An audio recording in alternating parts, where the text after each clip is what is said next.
Hey everyone, hope you're doing great. Welcome back to my channel. In today's video, we'll dive into what if Deku was recruited into the Justice League Dark. Smash that subscribe button, and be sure to peek at the description below. Let's begin. The air in Muzitifus still tasted of dust. It had been months since the Paranormal Liberation War had torn a gaping wound across the nation, and while the city was a testament to humanity's stubborn refusal to stay broken, the scars remained.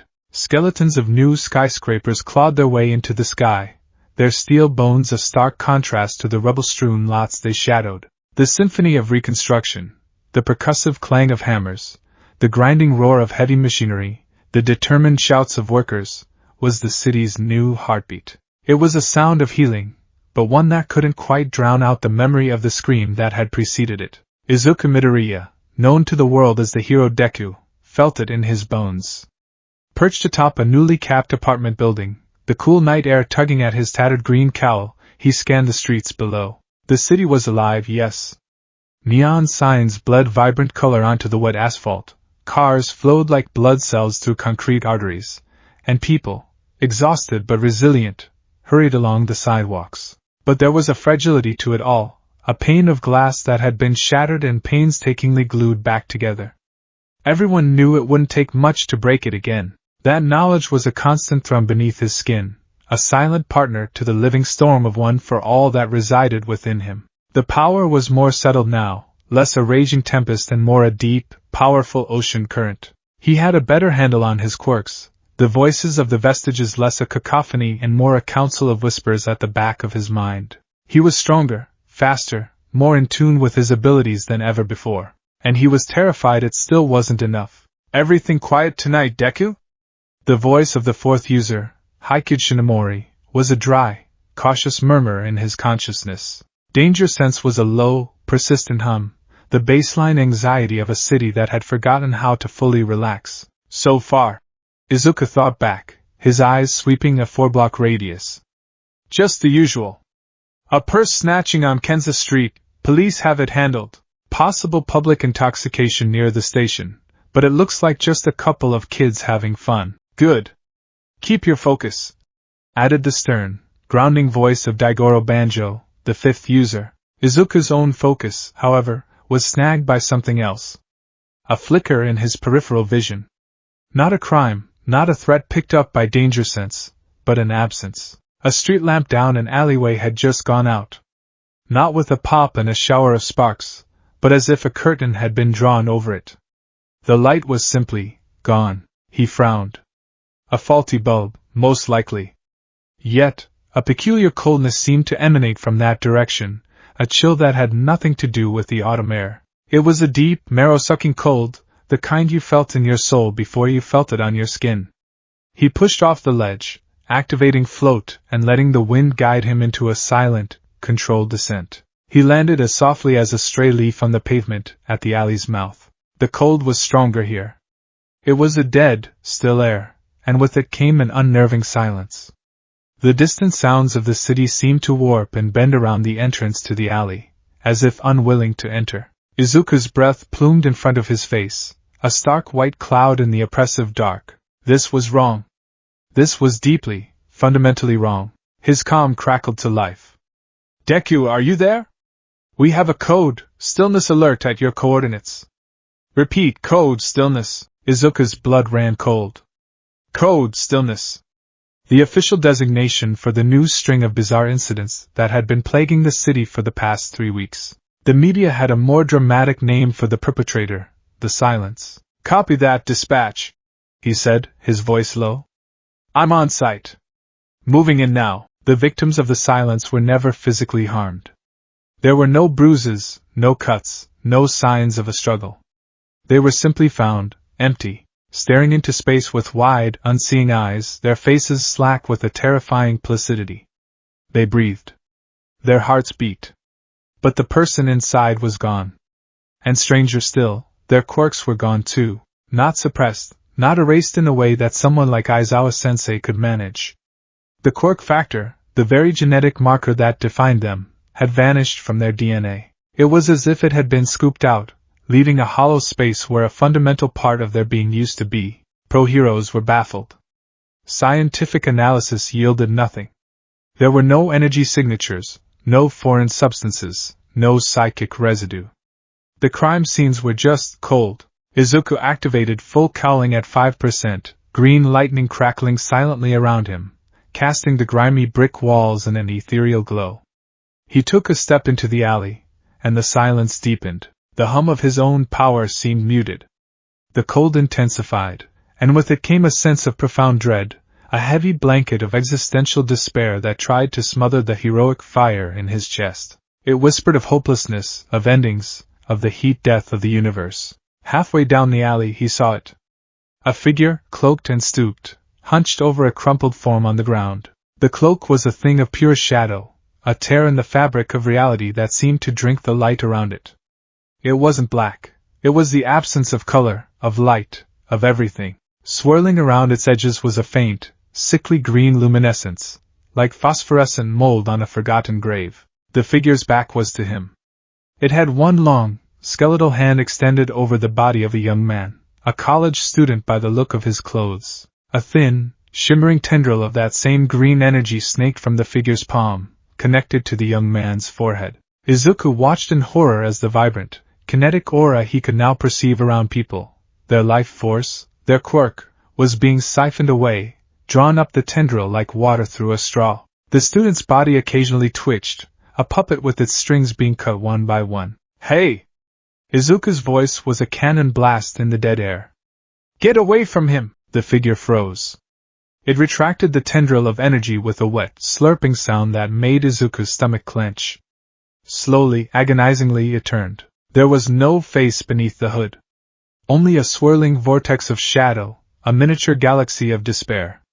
2 pinpricks of the same baleful green light ignited within the void, fixing on him. There was no mind to read, no expression to analyze.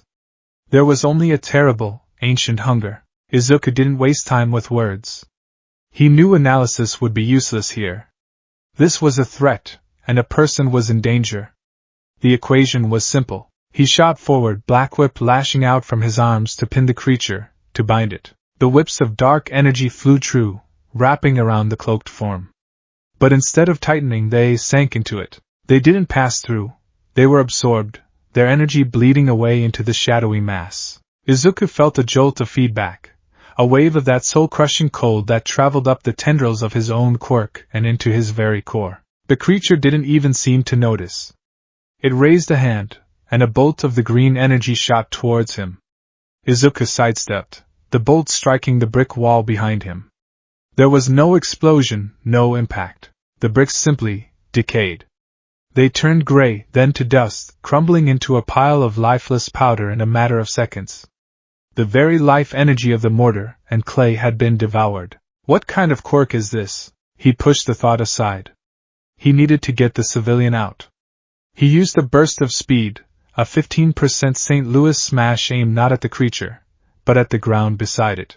The plan was simple: use the shockwave to blast the creature back and create space to grab the victim. His fist connected with the concrete. The ground spiderwebbed, heaved, and exploded upwards. But the shockwave, the kinetic force that should have sent a dumpster flying, died the instant it touched the entity. The shadowy cloak rippled, absorbing the force completely, its placid stillness an insult to the power of One for All. And then, for the first time, the vestiges screamed. It wasn't their usual chorus of encouragement, guidance, or warning. This was not Nana Shimura's cheerful shout or Daigoro's boisterous command. This was a symphony of pure, unadulterated terror. "Izuku! Get back!" Nana's voice was a shriek in his head, laced with a fear he had never heard from her, not even in her final, recorded moments. "It's wrong! It's all wrong!" cried the sixth user, and this feeling. The voice of Yoichi Shigaraki, the first, was a faint, trembling whisper, filled with a horrified recognition that chilled Izuku more than the alley's unnatural cold. "It feels hungry, like him, but older. Emptier." The psychic backlash was so intense it brought Izuku to one knee. His head pounded. The creature seemed to sense his distress, the 2 green lights in its hood flaring with interest. It glided towards him, silent and inexorable. It didn't walk, it simply flowed over the ground, a patch of mobile darkness. Izuku gritted his teeth, fighting through the psychic noise of his terrified mentors. He had to fight. He pushed himself up, powering up to 30%. Green energy now flared brightly around him, pushing back the oppressive gloom. "I don't know what you are," he snarled, planting his feet. "But you're done hurting people." He launched himself forward, channeling the power into a Delaware smash.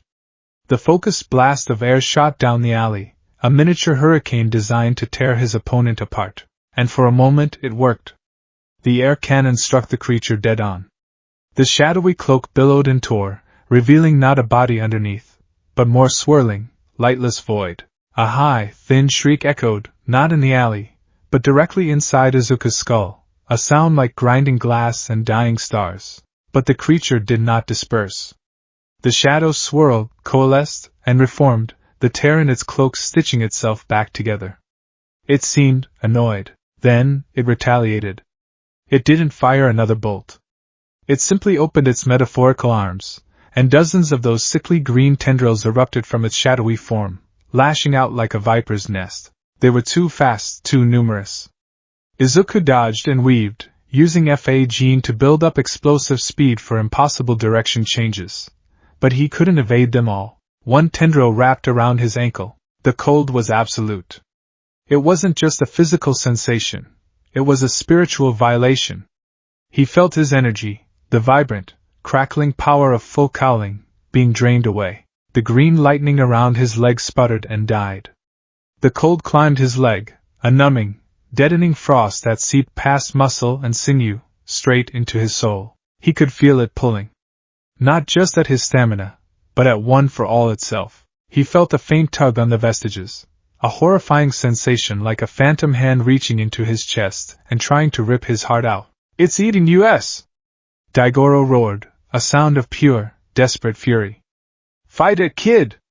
Fight it!" Izuku cried out, focusing all his will, all his power, into that one leg, trying to reignite the spark. He managed a pathetic flicker of green energy, but the tendril only tightened, its draining pull increasing.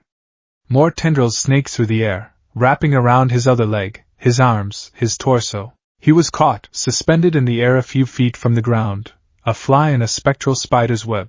The psychic drain became a torrent.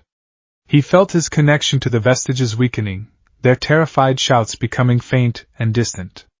The world began to gray out at the edges of his vision. The vibrant colors of his own energy field, once a blazing sun, were now a guttering candle flame. The creature floated closer, the twin green lights in its hood pulsing with a greedy, triumphant rhythm. This was how it ended. Not in a glorious battle against a supervillain with a world-conquering plan, but in a filthy alley, being devoured by a thing that shouldn't exist. He thought of his mother, of All Might, of Uraraka, Ida, Todoroki. Their faces flashed through his mind, and he felt a fresh wave of despair. He was letting them down. He was going to be another empty vessel. Another victim of the silence. Just as the darkness threatened to consume his consciousness entirely, a new light appeared. It wasn't the heroic, golden glow of All Might or the fiery blaze of Endeavor.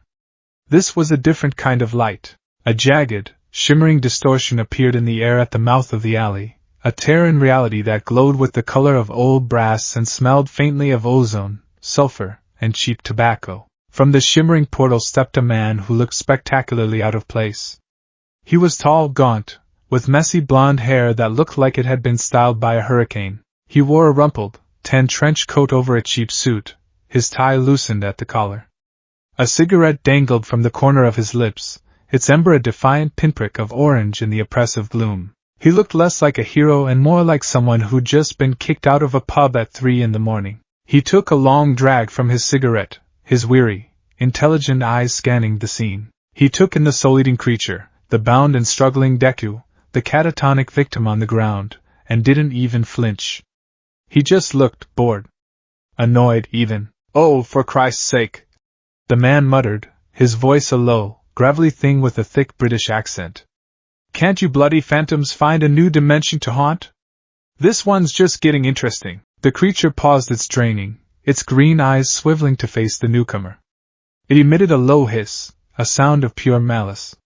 The man just took another drag of his cigarette and exhaled a plume of smoke. Yeah, I speak fluent malevolent entity.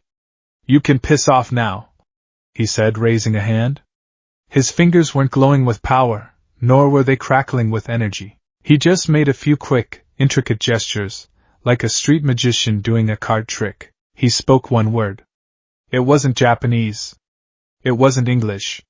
It was a guttural, ancient word that seemed to tear at the very fabric of the air. It sounded like a key turning in a lock that had been rusted shut for millennia. Fulgur, a symbol blazed into existence in the air in front of him. It was a complex, golden sigil, a knot of intersecting lines and archaic runes that shone with a clean, holy light. The light was anathema to the creature. It shrieked, that same mind-rending sound, and recoiled as if struck by a physical blow. The golden light washed over it, and the shadowy cloak began to smoke and dissolve where it touched, not turning to dust, but unraveling, as if its very existence was being negated. The tendrils holding Izuku instantly vanished. He dropped to the ground in a heap, gasping, the strength returning to his limbs in a painful flood of pins and needles. He scrambled back, putting distance between himself and the monster, his heart hammering against his ribs. The creature, now hissing and writhing in agony, fixed its hateful glare on the man in the trench coat. It abandoned Izuku completely, recognizing the greater threat. It gathered its shadowy form into a condensed spear of pure darkness, and launched itself at the man. The man didn't move. He simply dropped his cigarette, crushed it under his heel, and spoke another, harsher word. Carcerum. The golden sigil pulsed, and chains of pure, solid light erupted from it. They shot forward, faster than Izuku could track, and wrapped around the shadowy entity. Unlike Black Whip, these chains did not sink in. They held fast, burning and searing the creature's form. It thrashed and wailed, but the chains held, tightening their grip. With a final, explosive pulse from the sigil, the chains contracted, crushing the creature in on itself until it imploded with a final, pathetic hiss, vanishing into nothingness. The golden sigil faded. The oppressive cold vanished, replaced by the normal, mundane chill of the night. The alley was just an alley again.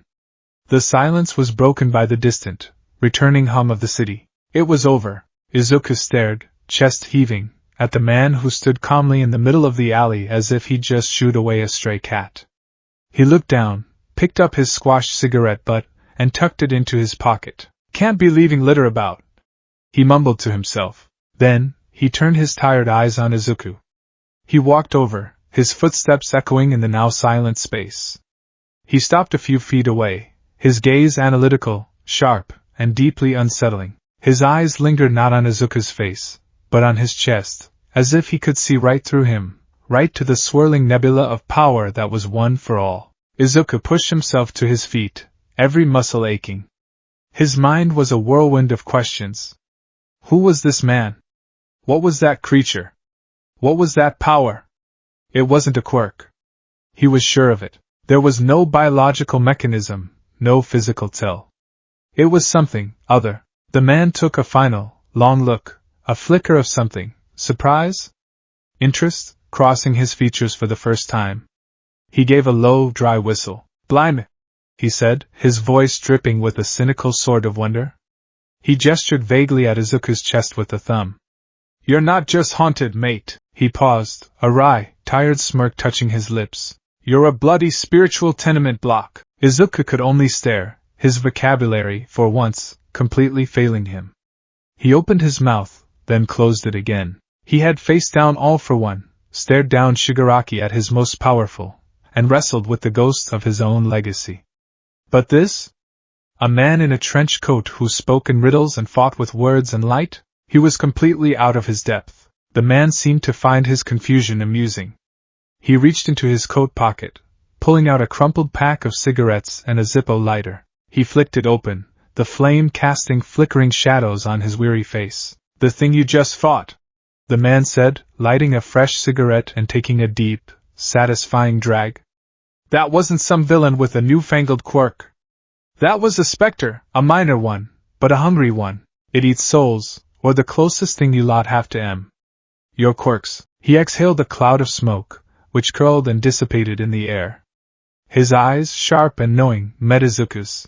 And you, with that light show you've got going on inside you, all those previous tenants rattling around in your head? He took another drag. To a thing like that, you're not a hero, you're an all-you-can-eat buffet.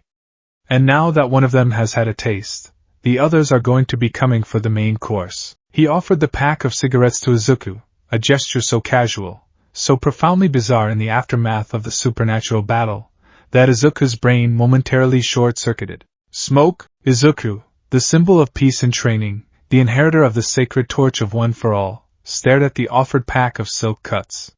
He shook his head, a small, dazed motion. No. No, thank you. I'm only 16. The man gave a short, humorless laugh, a sound like gravel rolling downhill. He shrugged and put the pack away. Right. Kid hero. Forgot where I was for a second, he said, turning his gaze back to the empty space where the creature had been. Well, listen, kid, your world of heroes and villains just got a whole lot bigger, and a whole lot nastier. And you, whether you like it or not, are standing right in the middle of it. The wail of approaching sirens finally pierced the veil of the alley, growing louder. The man didn't seem concerned. He just looked back at Izuku, his expression unreadable. Name's John Constantine, he said. And we need to have a chat. The approaching sirens were a familiar sound, a call to action that was etched into Izuku Midoriya's very DNA. His training, his instincts, everything screamed at him to stay, to give a report, to ensure the victim was cared for, to follow the protocol that was the bedrock of modern hero society. But the man named John Constantine, who looked less like a savior and more like a man who owed money to dangerous people, seemed to operate on a completely different set of rules. Right then, the constabulary, Constantine grumbled, flicking his cigarette ash onto the grimy pavement with a profound lack of concern. No offense to your lot, but they'll be about as useful here as a chocolate teapot. All they'll find is one chap with a bad case of existential ennui and a whole lot of questions we don't have time to answer. Izuku finally found his voice, though it came out hoarse and unsteady. We can't just leave him. And what you did, that thing. I need to report this, to the pro-heroes, to the police. He was grasping for normalcy, for a procedure to follow in a situation that had just cannonballed through the pages of every manual he'd ever studied. Constantine shot him a look that was equal parts pity and impatience. Report what, exactly? That a shadow monster that eats quirks was defeated by a bloke using a few fancy words? They'll stick you in a padded room and put trauma-induced psychosis on your file.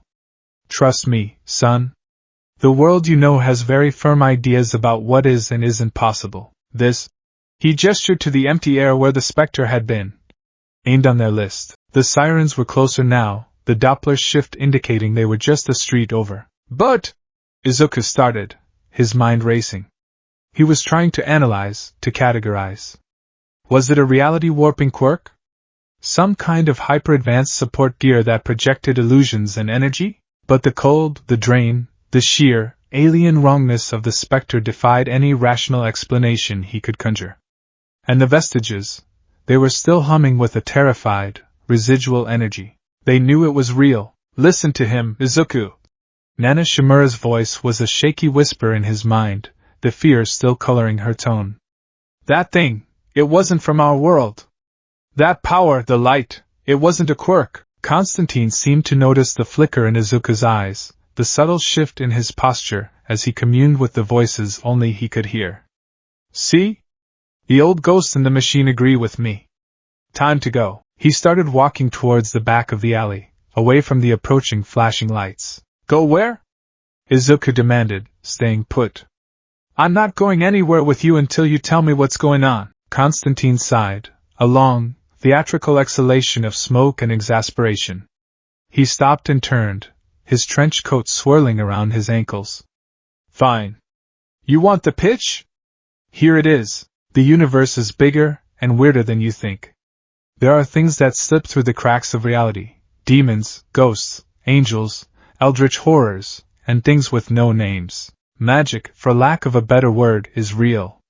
It's the operating system the universe is written on, and your quirks are just a recent, localized software patch. He took a step closer, his eyes intense. This patch has made your world delicious. All this power, all this raw life force bubbling away in every Tom, Dick, and Haru on the street, it's put a giant neon open house buffet sign over your entire dimension. The thing you fought, the Soul Eater, is just the first scavenger to sniff it out. It won't be the last. He pointed a nicotine-stained finger at Izuku's chest. And you, kid, you're the grand prize. 8 supercharged souls all bundled up in one heroic package? You're not just a snack, you're a Michelin-starred, 7-course meal. The energy you give off in the spiritual world is like a lighthouse in a hurricane, and every nasty thing that swims in the dark is going to be drawn to your light. I'm part of a team, a very specialized, very dysfunctional team, that deals with these things. We're the pest control for the biblical and the bizarre. I can take you somewhere safe, somewhere they can't get to you, or, he shrugged, turning to leave again. You can stay here, wait for your mates in spandex, and see how long it takes for the next one to come along and suck your soul out through your ear. The sirens were deafening now. Red and blue lights began to splash against the buildings at the mouth of the alley. Izuku's heart hammered. Everything in him screamed that this was insane, and yet, the terror he'd felt, the drain on One for All, the sheer, unholy hunger of that creature, it was the most real thing he'd ever experienced. Wait! He called out, the single word of surrender. A slow, tired grin spread across Constantine's face. Atabu. He gestured towards a grimy, graffiti-covered service door on the side of a derelict warehouse. It looked like it hadn't been opened in decades, its metal surface rusted and peeling. Quickly then. In here.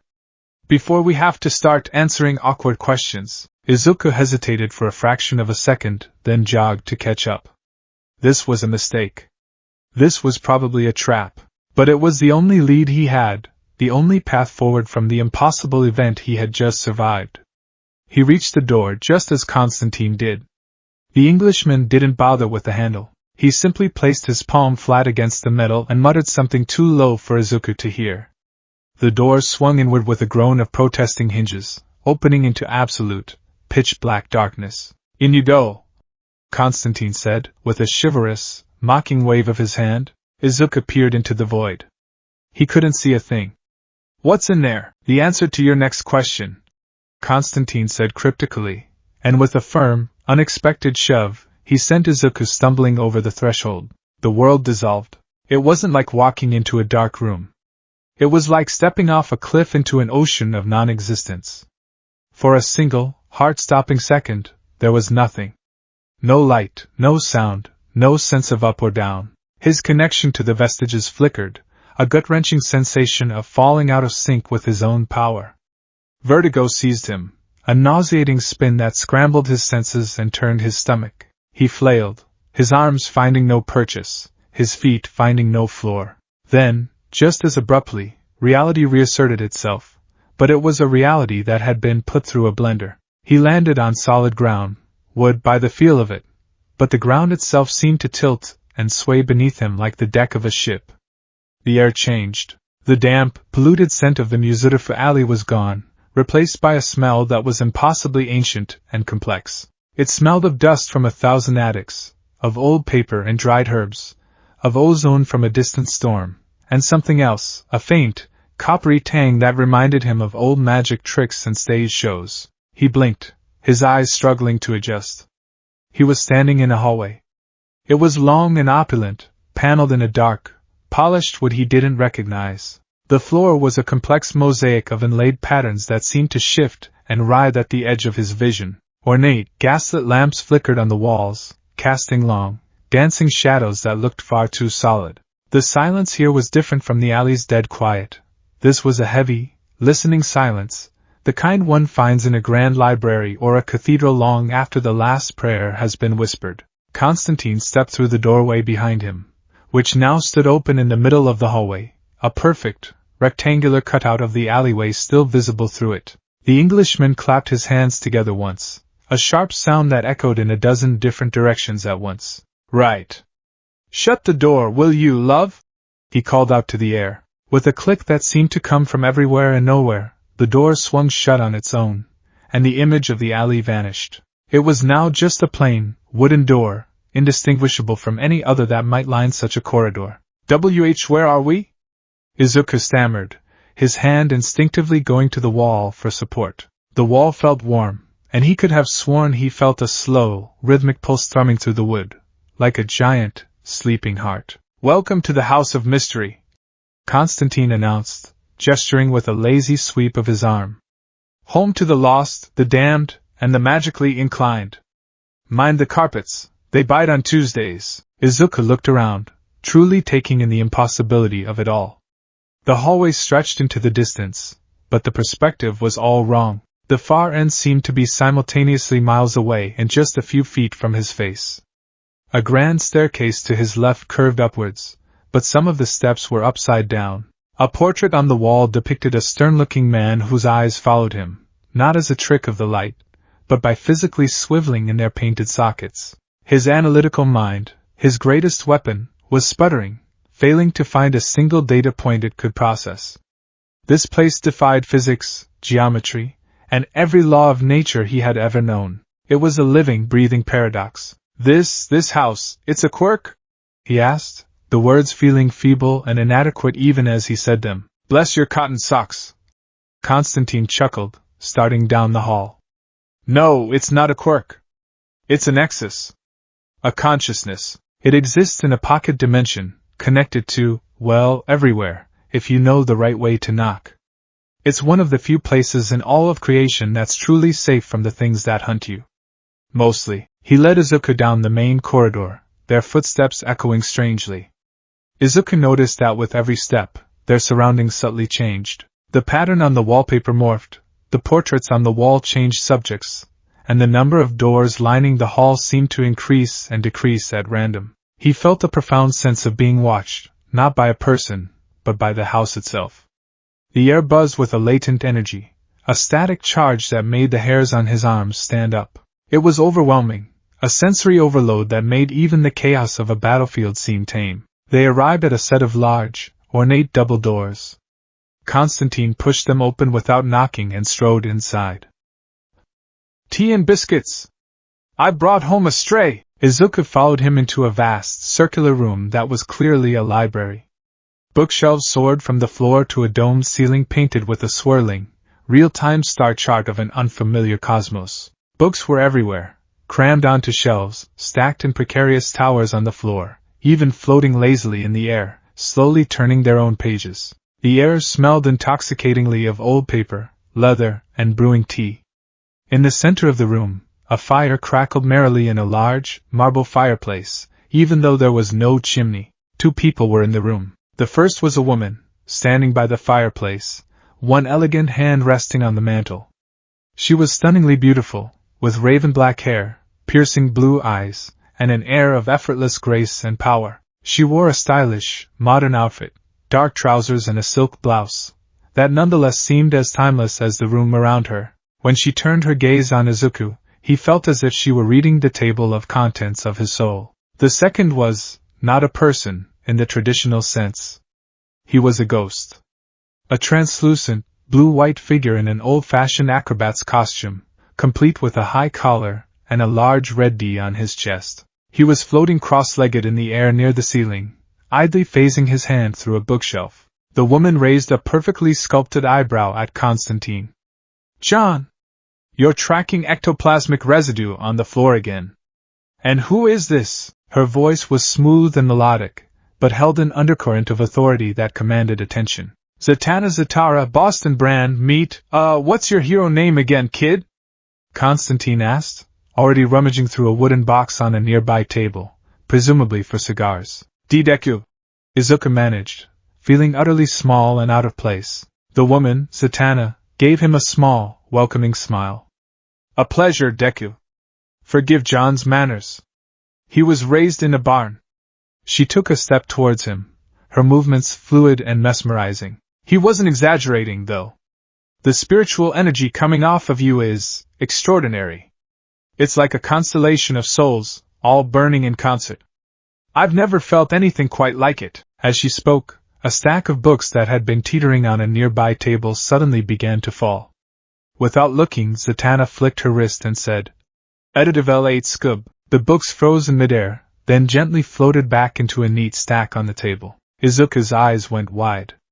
His muttering habit, long suppressed in serious situations, came roaring back to life. She spoke backwards, a verbal component for a telekinetic effect, not a quirk. The activation was linguistic. Is it a specific language or is the intent channeled through the reverse phonemes? What are the limitations? Does complexity increase with sentence length? Could it affect organic matter? The applications are. Zatanna's smile widened into a genuinely amused grin. He's an analyst. I like him already. She turned to Constantine. What trouble have you dragged him into, John? Before Constantine could answer, the ghost, Boston Brand, floated down, circling Izuku with an expression of intense curiosity. Whoa, Z, get a load of this. He's not kidding. It's packed in there. It's like a spiritual clown car. The ghost's voice was raspy, with a distinct ghostly echo. He is the vessel for a power known as One for All. Zatanna explained, her eyes still on Izuku, her tone suggesting she had already plucked the information from the ambient magical currents. A legacy of power passed from user to user, carrying their spiritual imprints along with it. Boston floated right up to Izuku's face, his translucent eyes wide.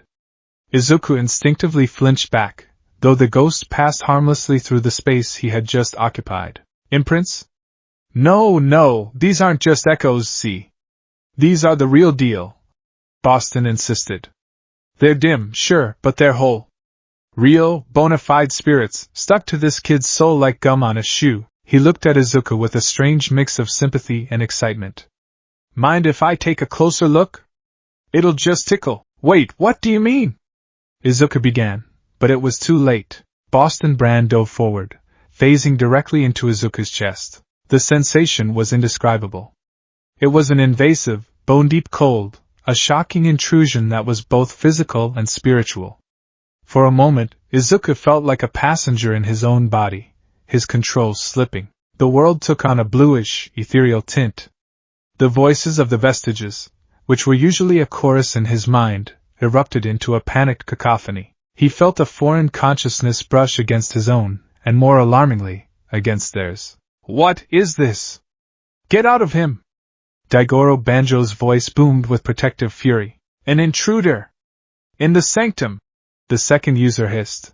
A cold, disembodied voice, Boston's, spoke, but the sound was now inside Izuku's head. Whoa there, fellas, relax. Just a friendly neighborhood spirit checking the wiring. Name's Boston. You must be the previous owners. There was a moment of confused silence from the vestiges, then a single, clear voice cut through the noise. It was Nana Shimura. You can hear us? You can truly hear us? Clear as a bell, ma'am. Boston's mental voice replied, tinged with respect. Been a ghost for a long time. You learned to recognize the real article. Wow. You've got a lot of heart. Kept it shining bright, even in the dark. There was a palpable sense of awe and relief from Nana's presence, a wave of emotion that washed over Izuku. For so long, they had been voices, guides, but isolated within him. To have someone else, an outsider, acknowledge their existence as real, sentient beings was a validation that shook Izuku to his core. Just as quickly as it began, it was over. Boston phased back out of him, leaving Izuku staggering and gasping, the phantom cold slowly receding. Yep. Confirmed, Boston said, floating back with a triumphant look on his face. 8 of them, all present and accounted for. The lady with the floaty hair is the most talkative, says to tell you she's sorry she got you into this mess, kid. Izuku stared at the ghost, his mind reeling. He had just confirmed it. He wasn't just inheriting memories or echoes. He was a vessel for 8 other souls. The weight of that reality, now undeniably confirmed, settled on his shoulders like a mountain. He's a nexus in his own right then, Zatanna said, her expression now more serious. A living magical artifact. No wonder the specters are drawn to him. He must shine like a sun in the astral plane. Exactly, Constantine said, finally having found and lit a cigar, puffing on it contentedly. Which is why he needs our help. As if on cue, the very air in the room seemed to hum and part.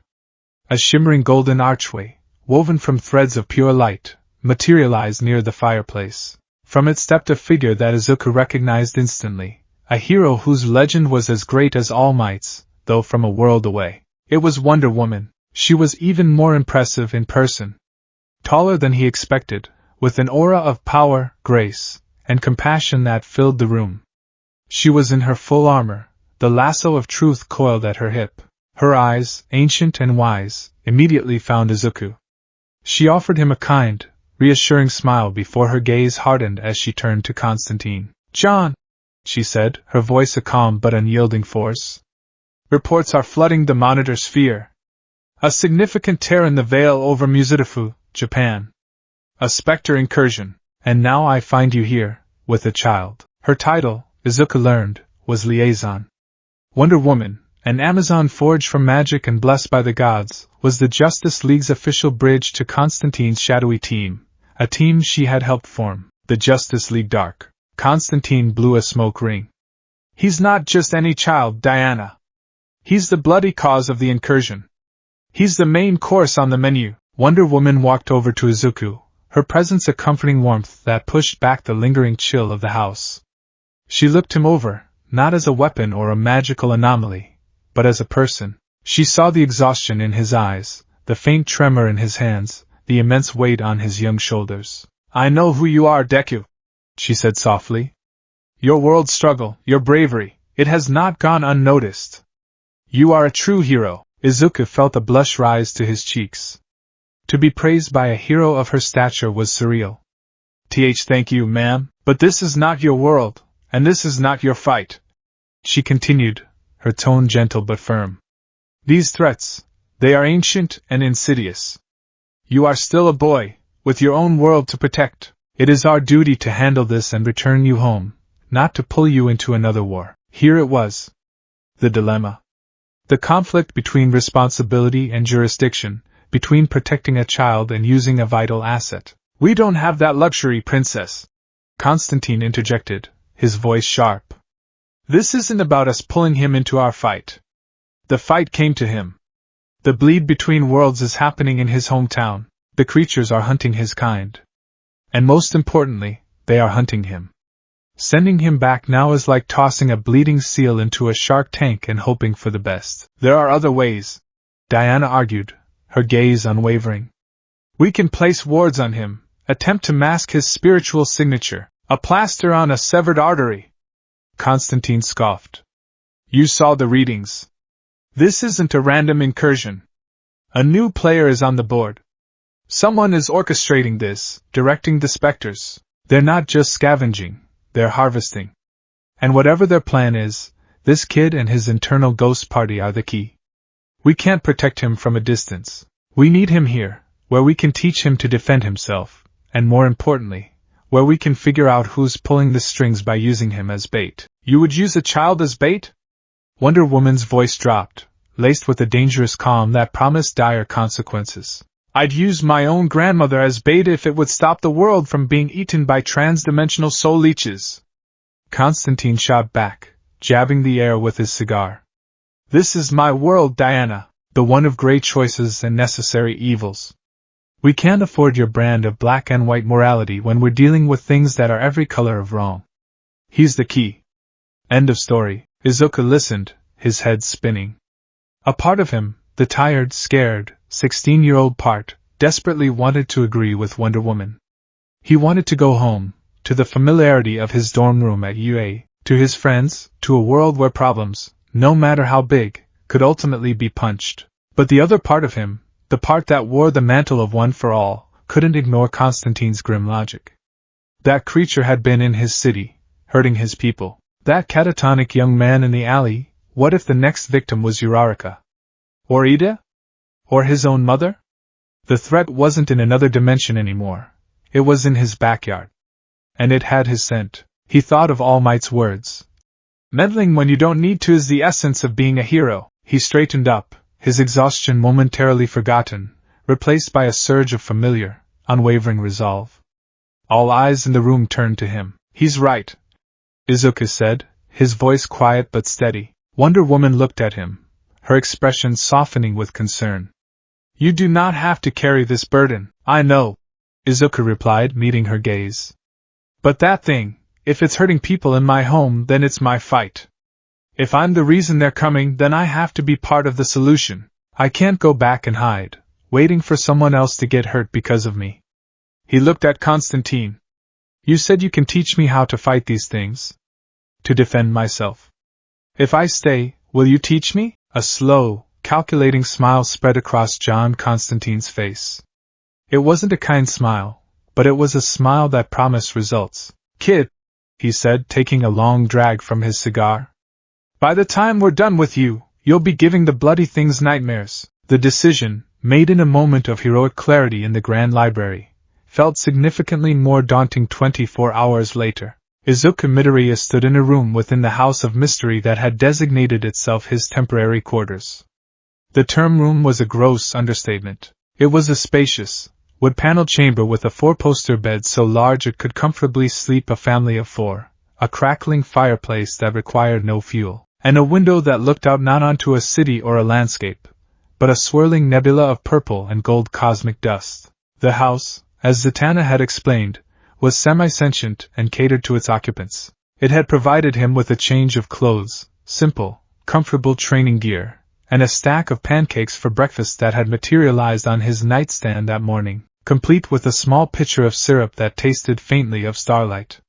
It was all incredibly strange, yet Izuku found he couldn't muster the energy to be properly amazed.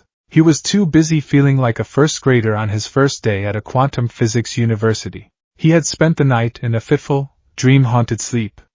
The vestiges, usually a comforting presence, were agitated. Their shared experience with Boston Brand had opened a new, more direct line of communication, but it had also left them raw and exposed. They murmured constantly at the edge of his hearing, a low chorus of concern and disbelief. Yoichi Shigaraki's frail, whispery voice was the most prominent, a recurring echo of dread that spoke of an ancient, familiar hunger. The first user seemed to recognize the specter's nature on a primal level that unsettled everyone. Izuku's new reality was this: magic was real. Not the stage show illusions of his world, but a fundamental, chaotic force that underpinned existence. Quirks were a byproduct, a shallow tide pool next to magic's bottomless ocean, and he, with One for All, was a spiritual lighthouse, broadcasting a signal that attracted the deepest, darkest things from that ocean. His first lesson was scheduled for what the house considered mid-morning. Zatanna had sought him out, her presence a calm, elegant counterpoint to the house's shifting eccentricities and Constantine's abrasive cynicism. She led him not to a training ground, but to a vast, circular chamber with a high, domed ceiling. The floor was smooth, black obsidian, and etched into its surface was a complex network of silver and gold lines, forming concentric circles, astrological symbols, and geometric patterns he didn't recognize. The air was cool and still, humming with a palpable energy that made the fillings in his teeth ache. "This is a containment and ritual chamber," Zatanna explained, her voice echoing softly in the large space. "The lines on the floor are inlaid with silver and salt, among other things. They form a basic protective matrix. Nothing overtly hostile can cross them without invitation or immense power. It's the safest place in the house to learn the fundamentals." She stood in the center of the largest circle. "Magic at its core is about will. It is the act of imposing your intent upon the fabric of reality. Think of reality as a tapestry. Your quirks allow you to pull on a single, specific thread that is genetically coded to you. Magic allows you to learn how to weave the tapestry itself." Izuku listened intently, his mind already working, trying to build a framework, a set of rules for this impossible new science. "So, the words you speak, the gestures, they are the tools, like the loom and shuttle?" Zatanna smiled, pleased. "Precisely. We call them somatic, gestures, and verbal, incantations, components. They are focusing agents. They give shape to your will, translating a raw desire into a specific, repeatable effect. For my particular brand of magic, logomancy, I use reverse speech. It forces the mind to operate outside of its normal pathways, opening it to the flow of mystical energies." She gestured for him to stand opposite her. "We will start with the most basic and most important lesson for you, defense. A simple shielding charm. It requires no innate magical talent, only focus and will. It creates a barrier of pure intent that can deflect minor hostile energies. For now, it will be your only defense against things that your fists can't touch. Izuku nodded, his expression serious. He planted his feet, adopting a stance similar to his full cowling warm-ups. He was ready. He could do this. He had mastered 7 quirks on top of one for all. How hard could one simple spell be? No, Zatanna said, her voice taking on a teacher's cadence. I want you to feel the energy in this room. It's all around you. It's in the air you breathe, the floor beneath your feet. Reach out with your senses, not your hands. Feel it. Izuku closed his eyes. He focused, trying to replicate the meditative state he used to commune with the vestiges. He reached out, searching for the energy Zatanna spoke of. He felt nothing. He felt the cool air on his skin, the solid floor under his boots, the low thrum of his own power simmering within him. But the ambient energy of the room remained utterly imperceptible to him. I don't feel anything, he admitted, his frustration evident in his voice. That's not unexpected, Zatanna said patiently. You have spent your entire life attuned to the biological energy of your quirk. Your spiritual senses are untrained. Let's try a different approach. She raised her hands, palms facing him. I will project a small amount of benign energy towards you. Don't try to block it with your power. Just experience it. Glaze Eterneg, a shimmering, translucent disk of blue light, about the size of a dinner plate, materialized in the air in front of her. It floated gently towards him. Izuku braced himself, but when it made contact, there was no impact. It simply washed over him, a sensation like stepping into a warm bath. It was pleasant, calming, and utterly alien. He could acknowledge its presence, but he couldn't grasp it, couldn't feel its texture or composition. It was like trying to describe the color blue to a blind person. Okay, he said, a little deflated. I felt that. It was warm, good. That warmth is raw magical energy, Zatanna said. Now we will build your own shield. The incantation is Muramiyam. It means my wall in an old tongue. The somatic component is simple, she demonstrated, holding her non-dominant hand out, palm forward, while using her dominant hand to draw a simple, solid square in the air before it. The gesture gives the magic its shape. The words give it its purpose. Your will gives it its strength. Focus on the concept of a wall. A barrier. An unbreakable defense. Pour that intention into the word, into the gesture. Now you try. Izuku took a deep breath. A wall. A barrier. Unbreakable defense. He thought of the shields he created with Black Whip, the way he braced himself to take a hit for someone else. That feeling of absolute, stubborn refusal to yield. He could do this. He held out his left hand, palm forward. He used his right hand to trace a square in the air, his movements precise and practiced from countless hours of training. He focused all his intent, all his will, into that shape. Muramiyam! He declared, his voice strong. Absolutely nothing happened. He blinked. He tried again, focusing harder, putting more force into the word. Muramiyam! Still nothing. The air in front of his hand remained stubbornly empty. A flush of familiar, frustrating shame crept up his neck. It was the feeling of being quirkless all over again, of standing on the playground while everyone else showed off their amazing abilities, and he could only watch, powerless. Why isn't it working? He asked, his voice tight. Zatanna's expression was thoughtful, not disappointed. Your will is strong, Izuku. I can feel it. It's like a forge. But you are trying to shape cold iron. You are not connecting to the energy. You are using your intent, but you are not providing the fuel for the fire. She tapped her temple. You are thinking like a physicist. Gesture A plus word B equals result C. But magic is not an equation. It is an art. It's poetry. You don't just say the words, you have to mean them on a fundamental level. You have to feel the energy around you and coax it, persuade it, to become your wall. For the next hour, they tried. They tried different incantations, different gestures, different focusing techniques. Zatanna had him try to visualize the energy as a stream, as a pool of light, as a fine mist. Each time, Izuku would try with all his might, pouring every ounce of his formidable willpower into the task. And each time, he would fail. The chasm between his intention and the actual manifestation of magic felt 1,000,000 miles wide. He slumped to the floor, running his hands through his already messy hair in frustration. "I can't do it," he mumbled, defeated.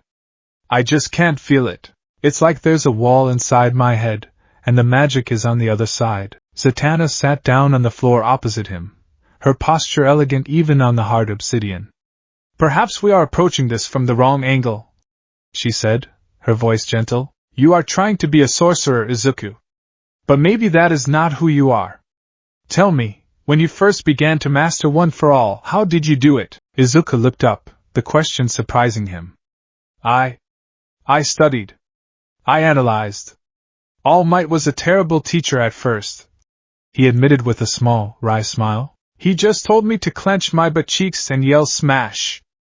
It took me forever to figure out how to control the output, how to channel it through my whole body instead of just one limb. I filled notebooks. I watched videos of him, frame by frame. I calculated percentages, studied muscle groups, energy flow. I broke it down into a science." Zatanna's eyes lit up. "You didn't just feel the power. You deconstructed it." "Yes, exactly." "Then stop trying to be me," she said, a brilliant smile gracing her lips. "Stop trying to be a sorcerer. Be Deku." A switch flipped in Izuku's brain. The fog of frustration began to clear, replaced by the familiar, exhilarating hum of analysis. He had been trying to learn a new language by staring at a book written in it, hoping for osmosis. But that wasn't how he learned. He learned by taking things apart, by finding the patterns, by writing the dictionary himself. He scrambled to his feet. "My notebooks! I need my notebooks! The house, can it?" "It can," Zatanna said, amused. A small, unassuming side table shimmered into existence next to them. On it sat his battered, slightly singed Hero Analysis for the Future No. 13-foot, and next to it, a brand new, empty notebook with a sturdy, dark green cover. Izuku grabbed the new notebook and a pen that had appeared beside it. A jolt of pure, unadulterated purpose shot through him. This, he understood. This was his battlefield. "Okay," he said, the words starting to flow, his trademark muttering kicking into high gear as he began to write. "Okay. So. Magic. Not a quirk. Source is external, ambient energy. The user is a conduit, or a catalyst. The components are focusing agents. Let's start with you, Zatanna-san." He looked at her with an intensity that was startling. "The shielding charm. You said the incantation was Dlaze Eterneg, which is generate shield backwards, so the verbal component is a literal, reversed instruction. Is it always literal? What if you used a synonym? Like create or form? Would Eterk work as well as Eterneg?" Zatanna blinked, taken aback by the sudden shift from frustrated student to relentless researcher. I believe so. The intent is what matters most. The word is just a vessel for that intent." "Okay, vessel for intent," Izuku scribbled furiously. "So syntax matters. Grammar matters. Could you issue complex commands? Like generate a blue shield 2 meters in front of me that is impervious to fire but permeable to water? Is there a limit to the complexity? Does the energy cost increase with the number of qualifiers?" "The energy cost is tied more to the scale and power of the effect, but yes, more complex spells require significantly more focus," she replied, fascinated. "Focus. Let's quantify focus," Izuku muttered, tapping his pen on the page. "Is it a measurable cognitive state? Could it be affected by fatigue, distraction, emotion?" Constantine-san seemed casual, almost bored. But his effects were incredibly powerful. Is that just experience? Or is his form of magic less reliant on emotional or cognitive state and more on, I don't know, bartering? Contracts? He paced back and forth, the only sounds in the chamber the scratching of his pen and his stream of consciousness analysis. And the somatic components. The square you drew for the wall spell. A square is a symbol of stability, foundation, structure. A disc for the shield is a symbol of deflection, of completeness. So the gestures aren't arbitrary. They are symbolic representations of the desired effect. They're a form of psychodrama, reinforcing the user's will. What about more complex symbols? Runes? Sigils? Constantine's spell that destroyed the specter. It wasn't just a word, it was a symbol of golden light. Was the symbol the spell itself, or was it a product of the spell, a visual representation of the magical construct? He went on like this for nearly 20 minutes, firing off questions with the speed and precision of a machine gun. He deconstructed every spell she had cast, every piece of information she had given him, breaking it down into variables, constants, and potential weaknesses. He wasn't just asking questions, he was building a theoretical model of magic from the ground up. Zatanna found herself being interviewed, her own centuries-old understanding of her craft being examined and stress-tested from angles she had never considered. He wasn't trying to feel the magic anymore. He was trying to map its DNA. Finally, he stopped pacing, his eyes wild with a fire of understanding. He looked at the first page of his new notebook, which he had already titled, in neat, block letters, Magical Analysis for the Future, Volume 1. Okay, he said, his voice brimming with a newfound confidence. I think I understand. I can't feel the magic. My senses aren't tuned for it. It would be like trying to see infrared light, but I don't need to see it. I just need to know its properties. I need to know how it behaves under specific conditions. I can't be a sorcerer, but I can be a magical theorist. A magical engineer. He walked back to the center of the circle, his notebook clutched in one hand. Let's try again. But this time, I'm not going to try to coax the energy. I'm going to give it a blueprint and a work order. He closed his eyes, but this time, he wasn't searching for an external feeling. He was focusing inward, on the storm of one for all. He couldn't feel the room's magic, but he could feel his own power, a familiar, roaring sea of energy. What if he didn't need the ambient fuel? What if, for a simple spell, he could provide his own? The problem isn't just the fuel, he reasoned, his muttering soft now, almost a prayer. It's the connection. I'm a closed circuit. I need to open the loop, the vestiges. Nana-san is the most spiritually attuned, Boston Brand said so. Float isn't just about defying gravity, it's about a lightness of being, a separation from the mundane. Maybe, he focused on Nana Shimura's presence within him. He didn't ask her for power, but for connection. He pictured her, a smiling, ethereal figure, reaching out not with her hands, but with her spirit, acting as a bridge, a translator between his raw, biological power and the esoteric rules of magic. He held out his hand again. He performed the somatic gesture, tracing the square. But this time, it wasn't just a motion. In his mind's eye, he saw a schematic, a blueprint for a wall of pure force, with specifications for density, integrity, and power source. He was feeding that blueprint to Nana's spirit. He opened his mouth. Muram. The word was not a shout. It was a command. A statement of irrefutable fact. A faint, green-tinged square of light shimmered into existence in front of his hand. It was barely visible, translucent and flickering like a faulty hologram. It was pathetic. It looked like it would shatter if a strong breeze hit it. But it was there. A huge, brilliant grin spread across Izuku's face. He let out a whoop of pure joy, pumping his fist in the air. The shield flickered and vanished. I did it! He yelled, looking at Zatanna, his eyes shining brighter than any spell. It was terrible! It was weak and unstable. But it worked! Zatanna was applauding softly, a look of genuine astonishment and admiration on her face. Izuku, that was brilliant. You didn't just cast a spell, you reverse-engineered the entire process and forced it to work for you. You used the spiritual essence of one of your predecessors as a focusing lens to channel your own life force into a magical construct.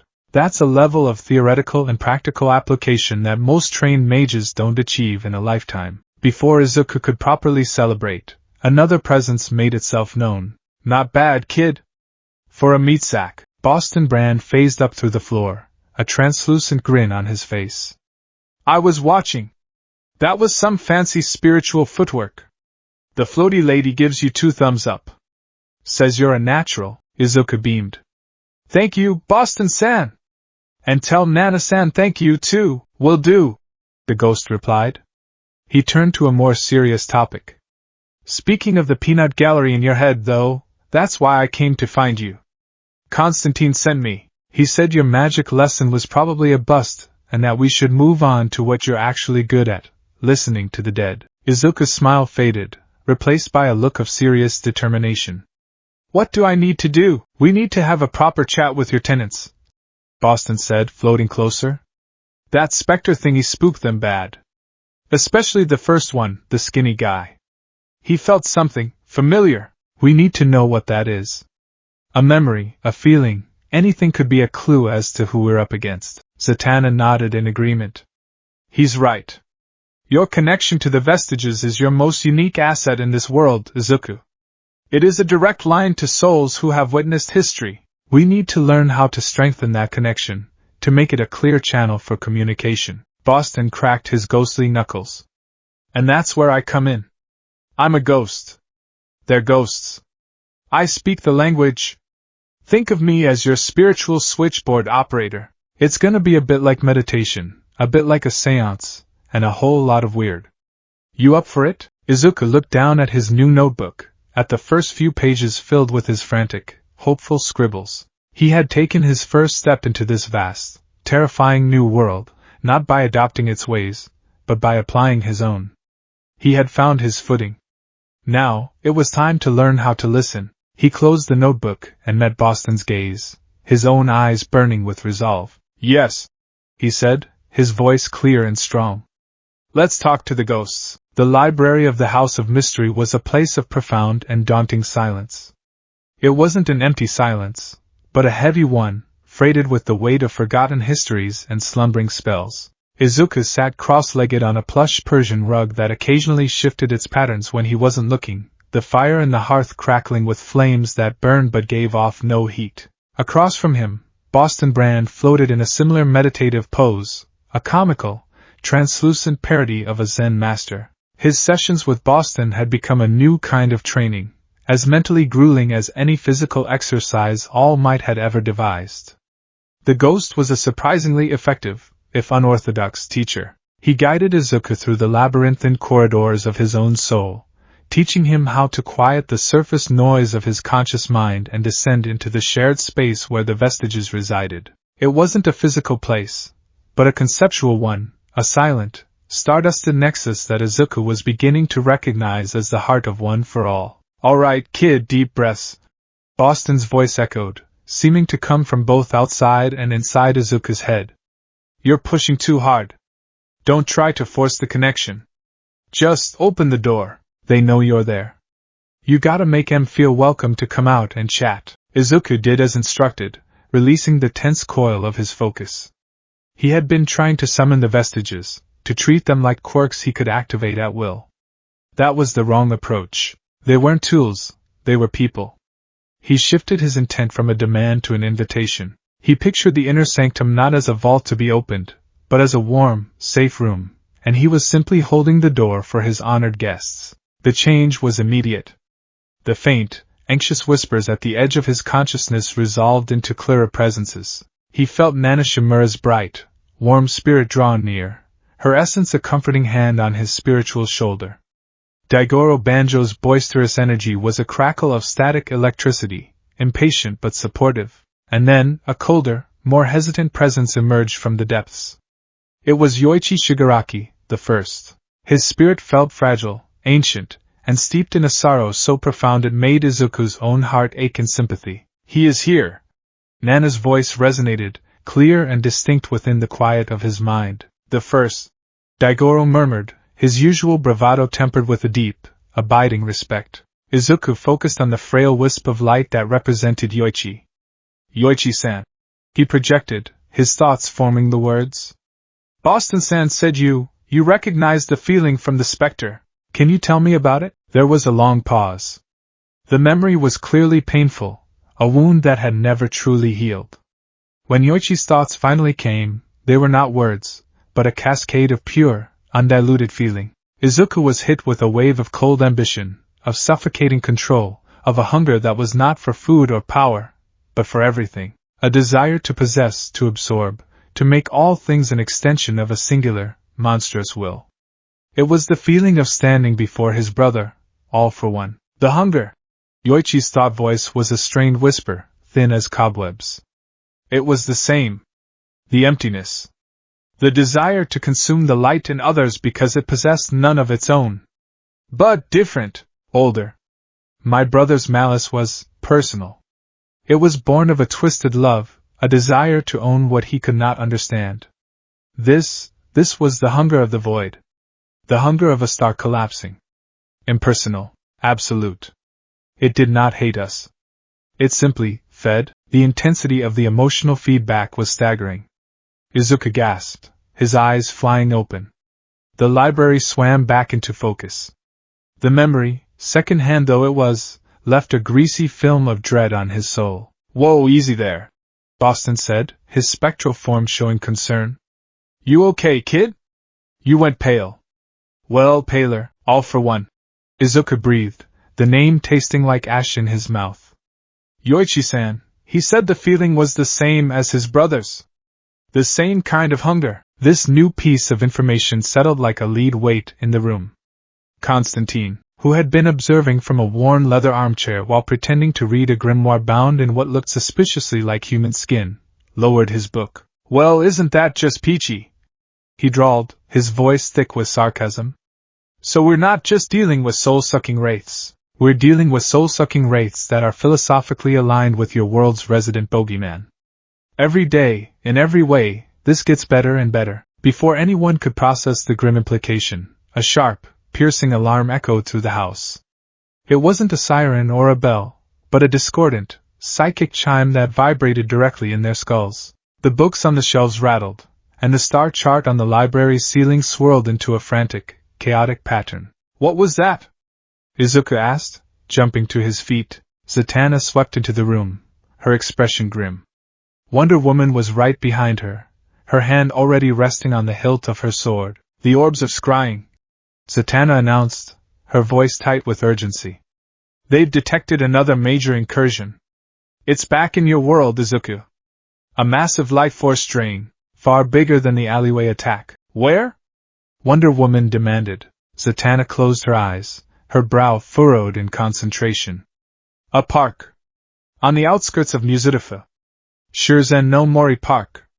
The energy signature, it's enormous. It's not just one specter. It's dozens of them, and they're not just targeting people." "What does that mean?" Izuku asked, a knot of dread tightening in his stomach. "They're targeting the park itself," Zatanna said, her eyes snapping open, wide with alarm. "The trees, the soil, the animals. They are draining the very life from the land." Constantine swore, a long, creative stream of curses that was impressive in its linguistic diversity. He crushed his cigarette in a nearby ashtray. "A gray rapture. They're creating a dead zone. If they complete the ritual, that land will be barren for 1,000 years. Nothing will ever grow there again." He looked at Zatanna. "We have to move. Now." Zatanna nodded, already beginning to chant, her hands weaving intricate patterns in the air. A shimmering portal, identical to the one Wonder Woman had used, began to form in the center of the room. It swirled with golden light, showing a distorted, fish-eye view of a tranquil forest path. "Izuku, you stay here," Wonder Woman commanded, her voice leaving no room for argument. "This is a full-scale assault, not a scouting mission. It is too dangerous." "No," Izuku said, his voice quiet but firm. He was already pulling on his gauntlets, his mind shifting into hero mode. "You don't understand. I know that park. My mom used to take me there when I was a kid. There are walking trails, a playground, a nature preserve. There will be people there. Families. I'm not staying here while they're in danger." "She's right, kid, this is out of your league," Constantine chimed in, surprisingly siding with the Amazon. "This isn't one lost soul in an alley. This is a feeding frenzy, and I'm the one they're drawn to most." Izuku shot back, his frustration boiling over. "If I'm the main course, maybe my presence can distract them from the civilians." "You need me there." Wonder Woman and Constantine exchanged a look. His argument was desperate, but it wasn't entirely wrong. His spiritual signature was a beacon. In a chaotic situation, that could potentially be used to draw the specter's fire. Before a final decision could be made, a new voice, deep and slow as the grinding of tectonic plates, filled the library. The boy is correct. He must come. The voice seemed to emanate from the very wood of the house. A section of the library wall, paneled in dark, ancient oak, began to ripple and shift. Vines, thick as a man's arm and covered in lush, green moss, pushed through the wood as if it were soft soil. They coiled and twisted, forming an archway where a bookshelf had been moments before. From the verdant portal stepped a creature that defied all description. It was immense, a towering figure made of living plant matter. Its body was a humanoid tapestry of wood, vine, moss, and swamp rot, intertwined with impossible, blooming flowers and strange, fungal growths. Its eyes were two burning embers of red set deep within a face of bark and leaves. It was not a man wearing a costume of plants. It was a walking, sentient ecosystem that had taken the shape of a man. The air around it was thick with the scent of rich soil, deep forests, and ozone after a thunderstorm. Izuku stared in awe. He felt no malice from the creature, only an immense, ancient power that dwarfed even One for All. It was the power of life itself, the collective will of every blade of grass, every towering redwood, every speck of pollen on the wind. Swamp Thing, Wonder Woman said, her tone one of deep respect, bowing her head slightly. The green. The creature's voice rumbled, not through the air, but as a vibration in the chest, a thought planted directly in the mind. It weeps.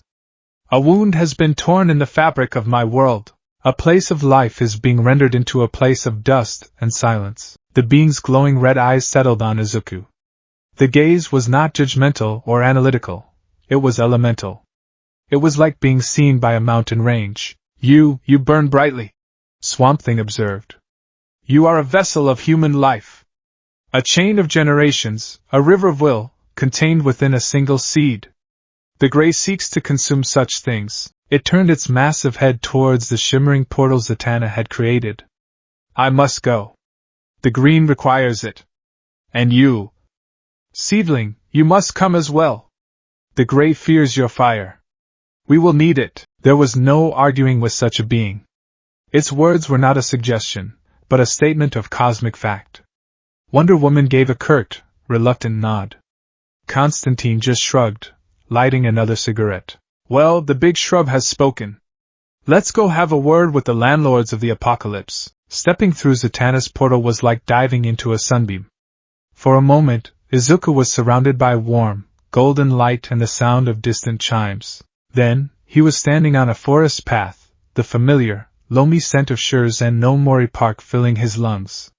But something was horribly wrong. The golden light of the late afternoon sun was still filtering through the canopy, but it seemed weak, washed out. A deep, unnatural chill permeated the air, the same soul-deep cold he had felt in the alley, but magnified 100-fold. The vibrant greens and browns of the forest were muted, as if a gray filter had been placed over his eyes. The cheerful sounds of the park, the birdsong, the rustle of leaves, the distant laughter of children, were gone. Replaced by a dead, oppressive silence that was far more terrifying. The team spread out. Constantine immediately began examining the ground, muttering to himself.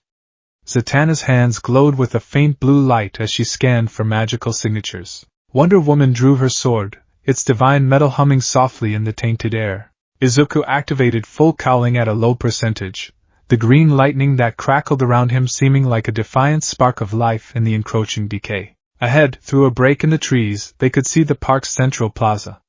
And they could see them. Dozens of the shadowy, cloaked specters drifted through the air like motes of dust in a sunbeam. They were clustered around the plaza's grand, ancient cherry tree, a local landmark said to be over 300 years old. Its branches, which should have been a riot of autumn color, were bare and gray, its bark peeling away like sunburnt skin. The specters were latched onto it, and onto the very ground itself, with their sickly green tendrils, siphoning away its life.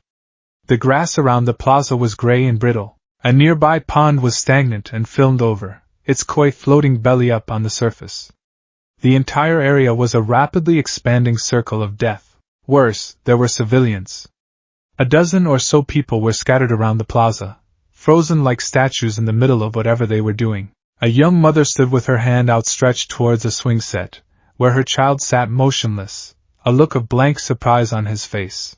An elderly couple sat on a bench, their heads lolled to the side, a half-eaten bento box on the ground by their feet. They were the victims, their quirks and life force being slowly drained to fuel whatever grim purpose the specters served. They're using them as batteries.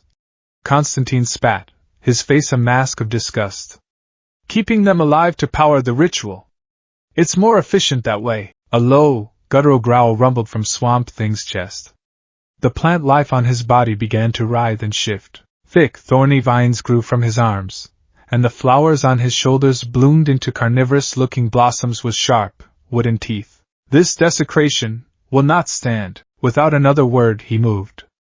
He didn't run. The ground itself seemed to propel him forward. The earth swelled beneath his feet, tree roots erupting from the soil to carry him into the plaza at an incredible speed. He slammed into the center of the specter cluster like a living battering ram. The effect was instantaneous. The moment Swamp Thing made contact, the specters shrieked. His very touch, imbued with the concentrated life force of an entire planet, was poison to them. He grabbed two of the wraiths, and they dissolved in his grip like smoke, his green, vital energy overwhelming their necrotic grayness. Roots, thick as pythons, burst from the ground at his command, ensnaring specters and crushing them into nothingness. "Well, that's our cue!" Constantine yelled, pulling a strange, leather-bound pouch from his coat. "Zatanna, Wonder Woman, run interference! Keep them off the plants and the kid! Deku, with me! We need to break the connection to the civilians." Wonder Woman was already a blur of motion, her bracelets deflecting bolts of soul-draining energy, as she carved a path towards the frozen families. Zatanna was a whirlwind of backward-spoken spells, erecting shimmering shields of force and launching bolts of pure magic that sent specters reeling. Izuku dashed after Constantine, his mind racing. His role was clear: protect the innocent. He used FA Gene to build up kinetic energy, zigzagging across the plaza to avoid the specters that were now turning their attention to the intruders. He saw a wraith drifting towards the mother and child by the swing set. He didn't hesitate. He changed direction in a burst, appearing before the creature in a flash of green lightning. "Get away from them!" he roared, unleashing a 15% Detroit smash. His fist, wreathed in the power of One for All, connected with the specter. The feeling was bizarre. There was no solid impact, more a sensation of punching through thick, freezing cold smoke. The creature dissipated under the force of the blow, but Izuku felt that familiar, chilling drain as his fist made contact, a portion of his power simply vanishing into the void. It was less effective than a direct hit on a physical opponent, but it worked. Constantine skidded to a halt beside the elderly couple on the bench. He opened his pouch and sprinkled a circle of white powder, salt, Izuku realized, around them. As he completed the circle, he placed his hand on the ground and muttered a quick, sharp incantation. The salt flared with a brief, silver light, and the green tendrils connecting the specters to the couple snapped and dissolved. "It's a network!" Constantine shouted over the din of battle. "They're all linked to a central ritual focus. Just breaking the tethers isn't enough. They'll just reconnect. We need to find the anchor." Izuku kicked off the ground, using float to get a better vantage point. From above, he could see the horrifying truth of Constantine's words.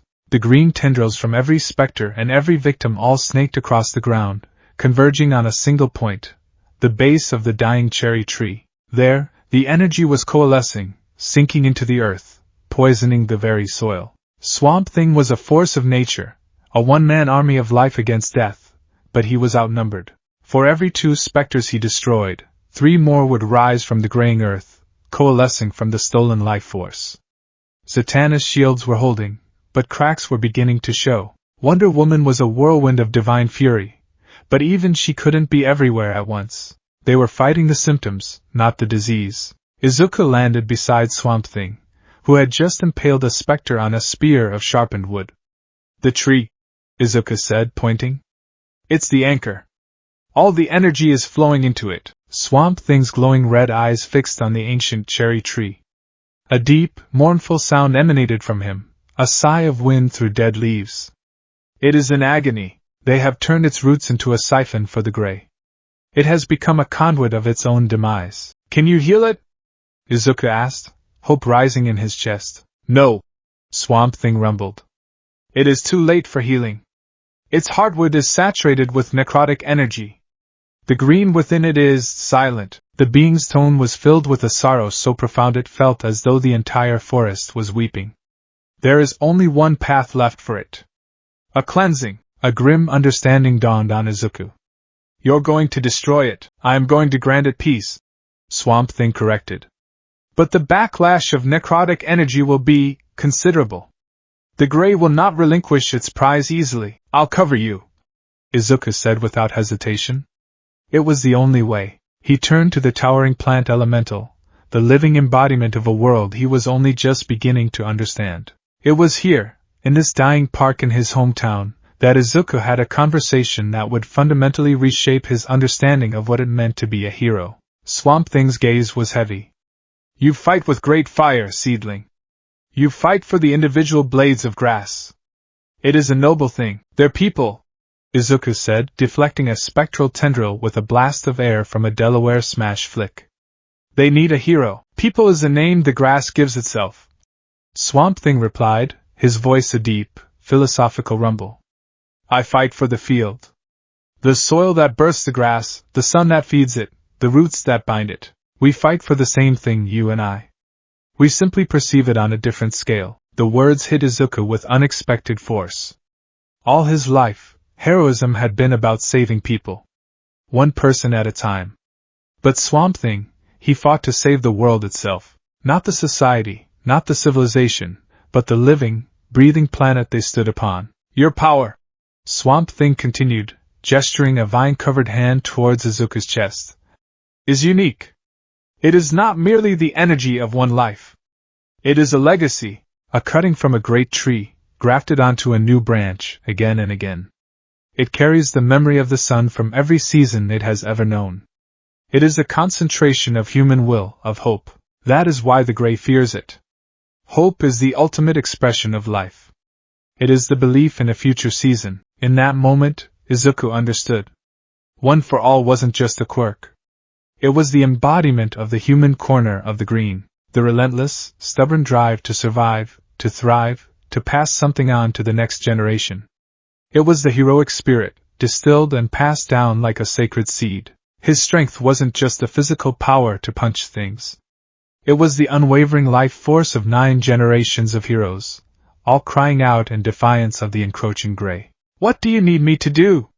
Izuku asked, his voice filled with a new, deeper resolve. You must be the fire that holds back the dark, Swamp Thing rumbled. Draw their attention. Be the brightest thing in the encroaching night. I will do the rest. Izuku nodded. He understood completely. He took a deep breath, planting his feet in the dying grass. He closed his eyes and reached inward, not just to the power of one for all, but to its meaning. He felt the courage of Nana, the stubbornness of Daigoro, the righteous anger of the second, the quiet hope of Yoichi. He gathered it all, not as fuel for a punch, but as fuel for a beacon. Everyone! He roared, his voice amplified by his power, booming across the silent plaza and echoing off the dying trees. Get away from me! He flared his power. Not 40%. Not 50%. He pushed it to a level he had never sustained before, a terrifying, beautiful 100% full cowling. The world exploded in green light. Energy surged from him in a torrential wave. The ground around his feet cracked and splintered.